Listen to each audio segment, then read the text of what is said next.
বহুত দিন পরে কিন্তু আমার নতুন বিল্ডিং এর আপডেট নিয়ে এলাম। তো দেখেন আজকে কিন্তু আমি নিজেই কাম করতেছি, তার মানে এই বেলচাতে যে মাটি করতেছি, এই মাটিতে কিন্তু গাতা লুট করতেছি। এই গাতা গুলো তার মানে লুট এই জন্যই করা হইতেছে, তার মানে এই গাতার উপরে গাতা মাথা লুট করে এটার উপরে বলে ভীম ডালবো মিস্ত্রিরা কইতেছে। তো সেটার জন্য আমি ইটাও অর্ডার দিছি, তো ইটাও আয়া পড়ছে।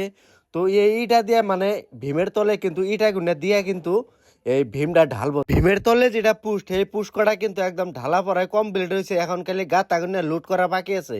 গাতা গুনা লুট করলেই কিন্তু এটার উপর দিয়ে আমরা ইটা মিটা বিছে ভীম ডালা আর এটার মধ্যে আমার কিন্তু এই বিল্ডিং এ কিন্তু অনেক সাডারিং লাগবে। যদি কোনো ভাই যদি এই ভিডিওটা দেখতেছেন, যদি সাডারিং আপনি ভাড়া দিতে চান, তাহলে অবশ্যই আপনারা আমার সাথে কন্ট্যাক্ট করবেন। আমার সাডারিং এর দরকার আছে, তার মানে কয়েকদিন পরে কিন্তু আমার সাডারিং এর উপরে ছাদের কাম আরম্ভ করে দিমু। তো সেই জন্যই আমি ভিডিওটা আপলোড করতেছি। যদি সাডারিং যদি আপনারা ভাড়া দিতে চান, তাহলে অবশ্যই আপনারা আমার সাথে কন্ট্যাক্ট করবেন। তো দেখেন আমার সাইডের আপডেটটা আমি দিলাম। তো এগুলা গাতা কিন্তু সম্পূর্ণ মাটি দিয়ে লুট করা লাগবে। মাটিও মোটামুটি ট্র্যাক্টর দিয়ে অর্ডার সর্ডার করা লাগবে। আর গাতার মধ্যে পানি মেরে কিন্তু মাটি লুট করতেছি।